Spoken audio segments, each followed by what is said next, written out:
So year 8, we've got 4 chapters left of Warhorse, so we're going to be doing 2 chapters today and 2 chapters on Wednesday this week.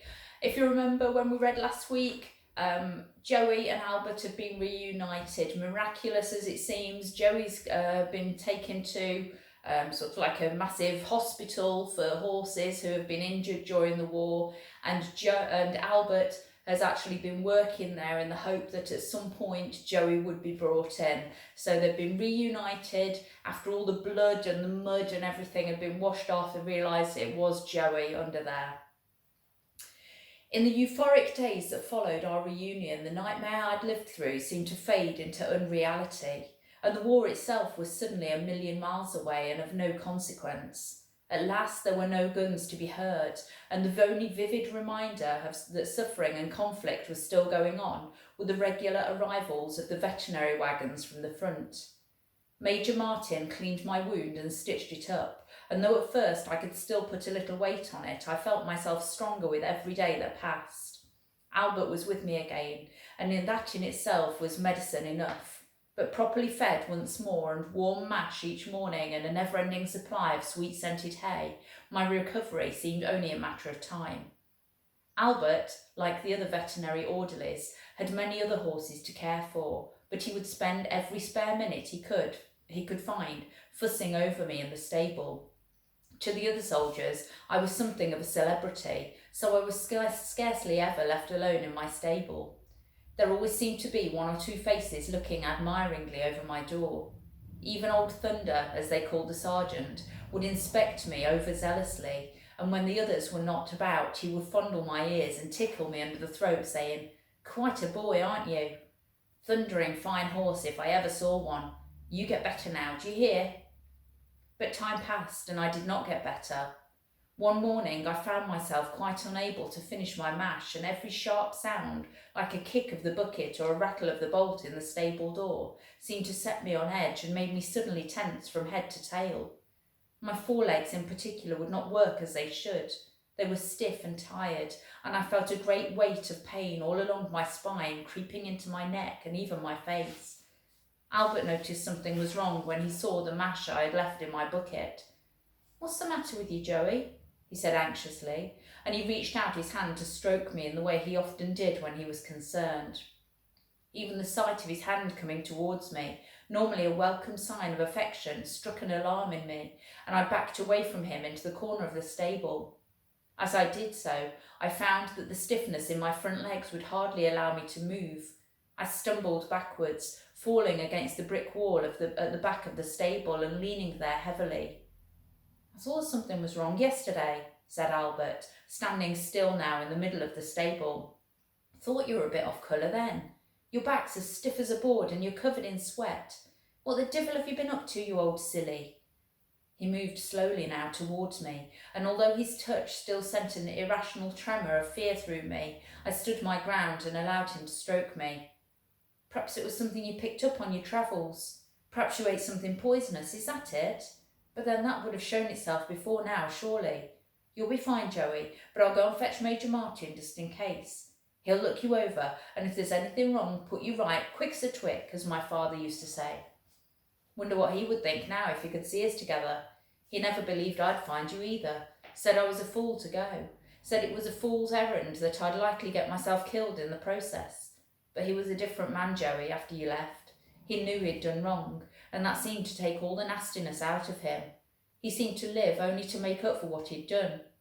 He stopped his Tuesday drinking sessions, looked after Mother as he used to do when I was little, and he even began to treat me right, didn't treat me like a workhorse anymore.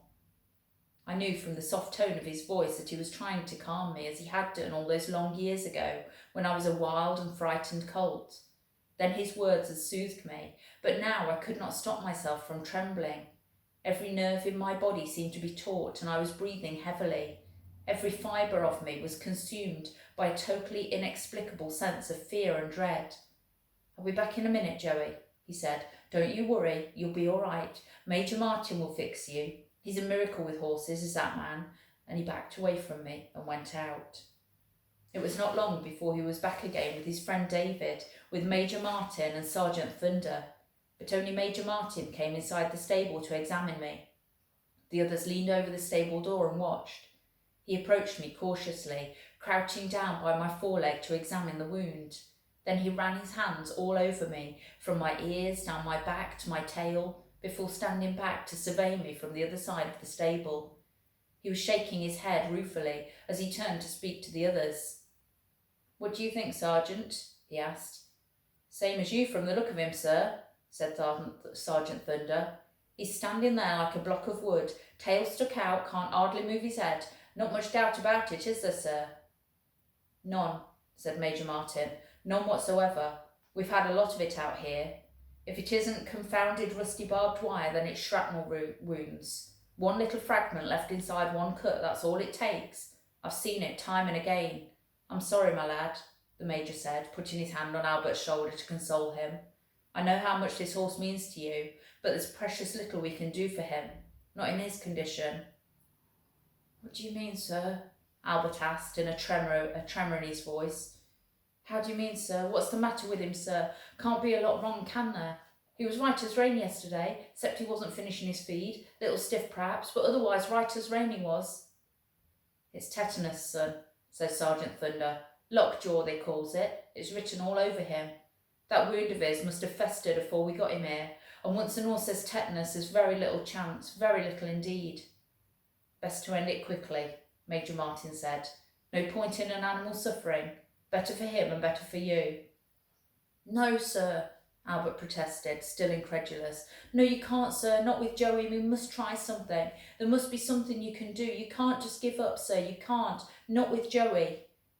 David spoke up now in support. "Begging your pardon, sir," he said, "but I remembers you telling us that when we first came here that a horse's life is perhaps even more important than a man's, 'cause an horse hasn't got no evil in him, 'cept in any that's put there by men. I remembers you saying that our job in the veterinary corps was to work night and day, 26 hours a day if need be, to save and help every horse that we could, that every horse was valuable in itself and valuable to the war effort. No horse, no guns. No horse, no ammunition. No horse, no cavalry. No horse, no ambulances. No horse, no water for the troops at the front. Lifeline of the whole army, you said, sir. We must never give up, you said, 'cause where there's life, there's still hope. That's all what you said, sir. Begging your pardon, sir." "You watch your lips, son," said Sergeant Thunder sharply. "That's no way to speak to an officer. If the Major here thought there was any chance in a million of saving this poor animal, he'd have a crack at it, wouldn't you, sir? Isn't that right, sir?" Major Martin looked hard at Sergeant Thunder, taking his meaning, and then nodded slowly. "All right, Sergeant, you've made your point. Of course there's a chance," he said. "But if once we start with a case of tetanus, then it's a full-time job for one man for a month or more, and even then the horse has hardly more than one chance in 1,000, if that." "Please, sir," Albert pleaded. "Please, sir, I'll do it all, sir, and I'll fit it in with my other horses too, sir. Honest I would, sir." "And I'll help him, sir," David said. "All the lads will. I know they will. You'll see, sir, that Joey's a bit special for everyone here, what with he being Bertie's own horse back at home and all." "That's the spirit, son," said Sergeant Thunder. "And it's true, sir, there is something a bit special about this one, you know, after all he's been through. With your permission, sir, I think we ought to give him that chance. You have my personal guarantee, sir, that no other horse will be neglected. Stables will be run shipshape and Bristol fashion, like always." Major Martin put his hands on the stable door. "Right, Sergeant," he said. "You're on. I like a challenge as well as the next man. I want a sling rigged up in here. This horse must not be allowed to get off his legs. Once he's down, he'll never get up again. I want a note added to standing orders, Sergeant, that no one's to talk in anything but a whisper in this yard. He won't like any noise, not with tetanus. I want a bed of short, clean straw and fresh every day. I want the windows covered over so that he's always kept in the dark. He's not to be fed any hay, he could choke on it, just milk and oatmeal gruel. And he's going to get worse before it gets better, if it does. You'll find his mouth will lock tighter as the days go by, but he must go on feeding and he must drink. If he doesn't, then he'll die. I want a 24-hour watch on this horse. That means a man posted in here all day and every day. Clear?" "Yes, sir," said Sergeant Thunder, smiling broadly under his moustache. And if I may say so, sir, I think you've made a very wise decision. I'll see to it, sir. Now look lively, you two layabouts. You heard what the officer said. That same day a sling was strung up around me and my weight supported from the beams above. Major Martin opened up my wound again, cleaned and cauterised it. He returned every few hours after that to examine me. It was Albert, of course, who stayed with me most of the time, holding up the bucket to my mouth so that I could suck in the warm milk or gruel. At nights, David and he slept side by side in the corner of the stable, taking turns to watch me. As I'd come to expect, and as I needed, Albert talked to me all he could to comfort me, until sheer fatigue drove him back to his corner to sleep. He talked much of his mother and father, and about the farm. He talked of a girl he had been seeing up in the village for a few months before he left for France. She didn't know anything about horses, he said, but that was her only fault. The days passed slowly and painfully for me. The stiffness in my front legs spread to my back and intensified. My appetite was becoming more limited each day, and I could scarcely summon the energy or enthusiasm to suck in the food I knew I needed to stay alive. In the darkest days of my illness, when I felt sure each day might be my last, only Albert's constant presence kept me alive in the will to live. His devotion, his unwavering faith that I would indeed recover, gave me the heart to go on. All about me I had friends. David and all the veterinary orderlies, Sergeant Thunder and Major Martin. They were all a great source of encouragement to me. I knew how desperately they were willing me to live, although I often wondered whether they wanted it for me or for Albert, and I knew they held him in such high esteem. But on reflection, I think perhaps they cared for both of us as if we were their brothers. Then, one winter's night, after long, painful weeks in the sling, I felt a sudden looseness in my throat and neck, so much so that I could call out, albeit softly, for the first time. Albert was sitting in the corner of the stable as usual, with his back against the wall, his knees drawn up and his elbows resting on his knees. His eyes were closed, so I nickered again softly, but it was loud enough to wake him. "Was that you, Joey?" he asked, pulling himself to his feet. "Was that you, you old silly? Do it again, Joey. I might have been dreaming. Do it again." So I did, and in so doing I lifted my head for the first time in weeks and shook it. David heard it too, and was on his feet and shouting over the stable door for everyone to come. Within minutes the stable was full of excited soldiers. Sergeant Thunder pushed his way through and stood before me. "Standing order says whisper," he said, and that was no thundering whisper I heard. "What's up? What's all the hullabaloo?" "He moved, Sarge," Albert said. "His head moved easily, and he neighed." "Course he did, son," said Sergeant Thunder. "Course he did. He's going to make it, like I said he would. I always told you he would, didn't I? And have any of you layabouts ever known me to be wrong? Well, have you?" "Never, Sarge," said Albert, grinning from ear to ear. "He is getting better, isn't he, Sarge? I'm not just imagining it, am I?" "No, son," said Sergeant Thunder. "Your Joey is going to be all right by the looks of him, long as we keeps him quiet and so long as we don't rush him. I just hope that if I'm ever poorly, I have nurses around me that looks after me like you lot have this horse. One thing though, looking at you, I'd like them to be an whole lot prettier." Shortly after I found my legs again, and then the stiffness left my back forever. They took me out of the sling and walked me one spring morning out into the sunshine of the cobbled yard. It was a triumphant parade, with Albert leading me carefully, walking backwards and talking to me all the time. "You've done it, Joey. You've done it. Everyone says the war's going to be over quite soon. I know we've been saying that for a long time, but I feel it in my bones this time. It'll be finished before long, and then we'll both be going home, back to the farm. I can't wait to see the look on Father's face when I bring you back up the lane. I just can't wait." But the war did not end. Instead, it seemed to move closer to us, and we heard once again the ominous rumble of gunfire. My convalescence was almost over now, and although still weak from my illness, I was already being used for light work around the veterinary hospital. I worked in a team of 2, hauling hay and feed from the nearest station, or pulling the dung cart around the yard. I felt fresh and eager for work once more. My legs and shoulders filled out, and as the weeks passed, I found I was able to work longer hours in harness. Sergeant Thunder had detailed Albert to be with me whenever I was working, so that we were scarcely ever apart. But from time to time, though Albert, like all the veterinary orderlies, would be dispatched to the front with the veterinary wagon to bring back the latest horse casualties, and then I would pine and fret, my head over the stable door, until I heard the echoing rumble of the wheels on the cobbles, and I saw his cheery wave as he came in under the archway and into the yard. In time, I too went back to the war, back to the front line, back to the whine and roar of the shells that I'd hoped I'd left behind forever. Fully recovered now, and the pride of Major Martin and his veterinary unit, I was often used as the lead horse in the tandem team that hauled the veterinary wagon back and forth from the front. But Albert was always with me, and so I was never afraid of the guns anymore. Like Topthorne before him, he seemed to sense that I needed a continual reminder that he was with me and protecting me. His soft, gentle voice, his songs and his whistling tunes held me steady as the shells came down. All the way there and back, he would be talking to me to reassure me. Sometimes it would be of the war.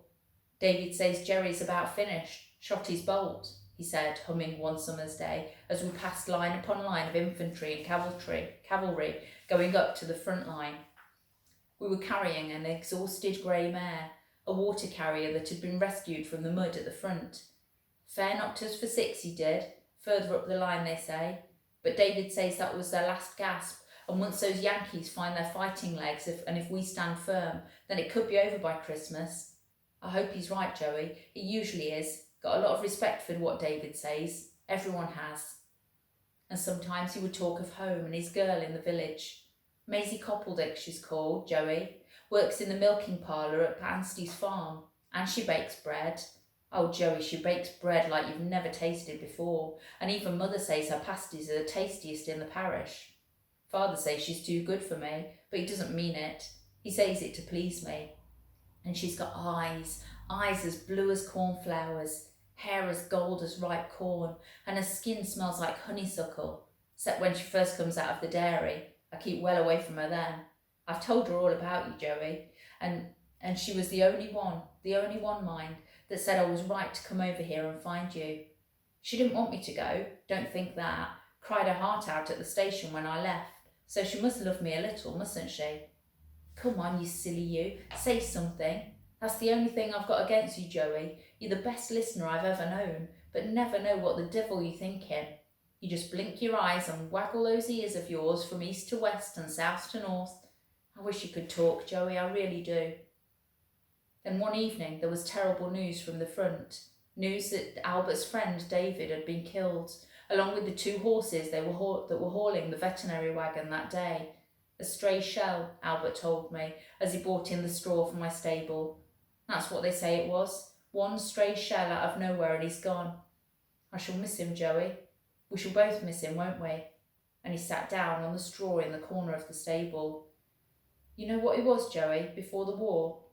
He had a fruit cart in London, outside Covent Garden. Thought the world of you, Joey. Told me so often enough. And he looked after me, Joey, like a brother to me he was. 20 years old.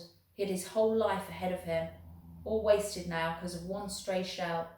He always told me, Joey, he'd say, at least if I goes there'll be no one that'll miss me. Only my cart, and I can't take that with me, more's the pity. He was proud of his cart. Showed me a photo of himself once stood by it. All painted it was and piled high with fruit, and him standing there with a smile like a banana spread across his face. He looked up at me and brushed the tears from his cheeks. He spoke now through gritted teeth. There's just you and me left now, Joey. I tell you, we're going to get home, both of us, and I'm going to ring that tenor bell again in the church, and I'm going to eat Maisie's bread and pasties, and I'm going to ride you down by the river again. David always said he was somehow sure that I'd get home, and he was right. I'm going to make him right. When the end of the war did come, it came swiftly, almost unexpectedly it seemed to the men around me. There was little joy, little celebration of victory, only a sense of profound relief that at last it was finished and done with. Albert left the happy cluster of men gathered together in the yard that cold November morning and strolled over to see me. 5 minutes' time and it'll be finished, Joey. All over. Jerry's had about enough of it, and so have we. No one really wants to go on anymore. At 11 o'clock the guns will stop, and then that will be it. Only wish that David could have been here to see it. Since David's death, Albert had not been himself. I'd not once seen him smile or joke, and he often fell into prolonged, brooding silences when he was with me. There was no more singing, no more whistling. I tried all that I could to comfort him, resting my head on his shoulder and nickering gently to him, but he seemed quite inconsolable. Even the news that the war was finally ending brought no light back to his eyes. The bell in the clock tower over the gateway rang out 11 times, and the men shook each other solemnly by the hand or clapped each other on the back before returning to the stables. The fruits of victory were to prove bitter indeed for me, but to begin with the end of the war changed little. The veterinary hospital operated as it always had done, and the flow of sick and injured horses seemed rather to increase than to diminish. From the yard gate we saw the unending columns of fighting men marching jauntily back to the railway stations, and we looked on as the tanks and guns and wagons rolled by on their way home. But we were left where we were. Like the other men, Albert was becoming impatient. Like them, he wanted only to get back home as quickly as possible. Morning parade took place as usual every morning in the centre of the cobbled yard, followed by Major Martin's inspection of the horses and stables. But one dreary, drizzling morning, with the wet cobbles shining grey in the early morning light, Major Martin did not inspect the stables as usual. Sergeant Thunder stood the men at ease, and Major Martin announced that the re-embarkation plans for the unit. He was finishing his short speech. So we shall be at Victoria Station by 6 o'clock on Saturday evening with any luck. Chances are you'll be home by Christmas. Permission to speak, sir, Sergeant Thunder ventured. Carry on, Sergeant.